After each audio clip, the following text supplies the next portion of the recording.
All right, guys, today we're going to learn how to anticipate your opponent's serve before they even hit it. So, what are our tells, okay? When we're playing tennis, we're really playing poker.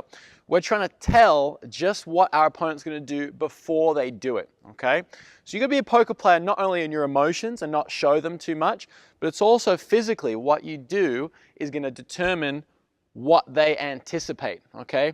Let's give you an easy example. If I'm doing this, and I'm hitting a really weak shot from here, I can't hit the ball hard. As hard as I hit it, that's about it.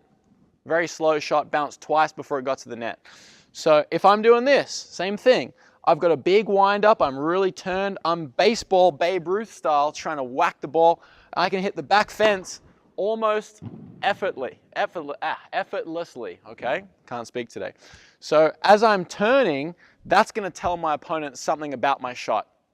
Now, that's an obvious example. On the serve, we're going to think about reading the serve. So when you're serving, think about the different serves that exist. You've got a flat serve. A toss would be more forwards. I'm going from behind the ball. You've got a slice serve. Now, this is the one. So the flat serve is simply here. We're going to look at the contact point first. So if the flat serve's out in front, even that one is slightly to the right, you will see a little bit of a difference. But it's more here, so they're coming from behind the ball. Now, if I hit a slice serve, a novice player is going to toss the ball further to the right. Okay, see how my hand slightly changed? So instantly from here, as I toss the ball too far to the right, obviously hitting a slice, I'm forcing myself, I've got to come this way as I hit. I'm going to the right. So I want you guys to think, well, where was the ball placed? How was their body position as their arm went up? Was I out here to the side? Or the more advanced player would disguise a slice by simply going more forwards, throwing the ball slightly further out in front so he would or she would come around the ball slightly more, reaching out in front. That's the idea. There's a slice, I'm coming around it, passing my racket that way. The flat serve, I might be slightly further back and I'm popping it more with a pronation shape, okay? So I'm doing that. Depending where the ball is will determine whether they can tell or not. So let's make an obvious slice really quick. I'm hitting out wide, boom. That's where I'm going to be hitting the ball.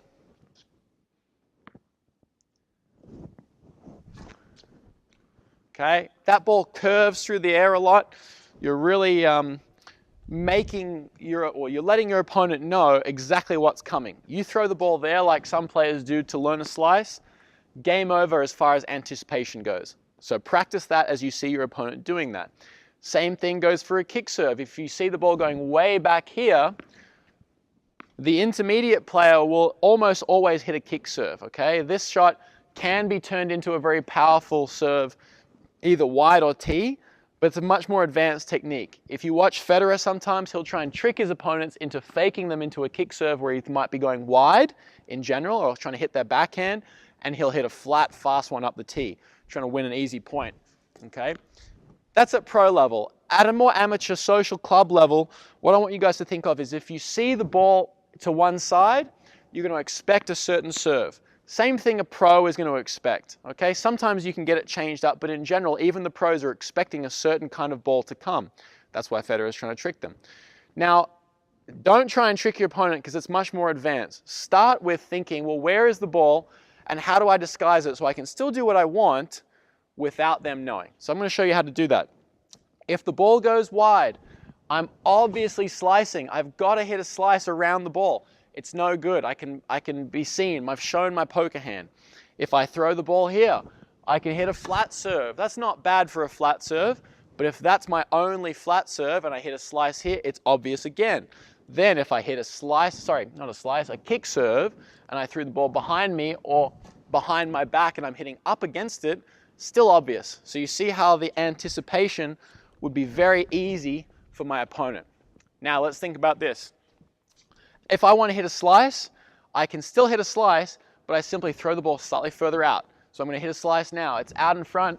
I got to chase it a little bit more, but I've disguised the ball, okay? So as I've chased the ball forwards, I've used my legs to drive up, and I can still come around the ball because it's slightly further out in front. The flat serve, I won't fall as far forwards, but it's the same idea. Even that one was slightly to the left, but it's a little bit closer to me as far as reaching forwards for the ball, okay? Now, if I can use my legs and compensate in that way, they have no idea what's coming, so you've got great variation on your serve, okay? That's what I want you guys to practice. Alternate between flat serve and slice serve by how far in front the ball goes from you. Good luck. Bonus round. Okay, so as you're hitting a kick serve, in general, the ball is going off to your left if you're right-handed. Okay, if you're lefty, it's just the opposite. You're going more towards your right, so you're coming up the ball. When you're throwing that ball, it's obvious for them to see you're hitting up over the ball. You're going to hit a topspin serve or a kick serve.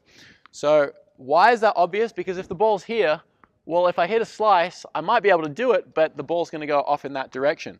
Okay? So I don't want to hit a slice because my racket physically cannot come around this side of the ball and go that way. Okay? The strings is what tells the ball where to go. So that contact point must be facing that way if I'm going to get the ball going that way. Okay? That should be pretty obvious.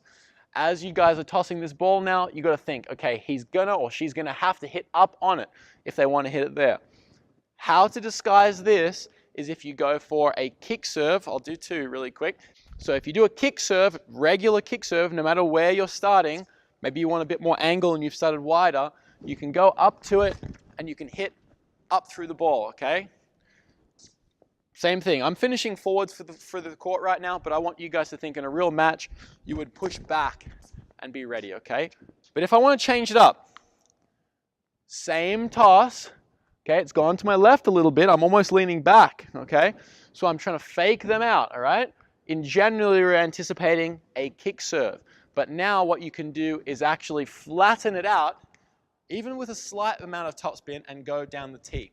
So how do you do that? Instead of going up so much through the ball, you simply bring it back and you come up a little bit, but much more forwards through the ball. So you're still tossing the same spot, but you're going forwards here, a little bit up, versus completely up and not so much forwards, okay? So there's a little bit of a different ratio there.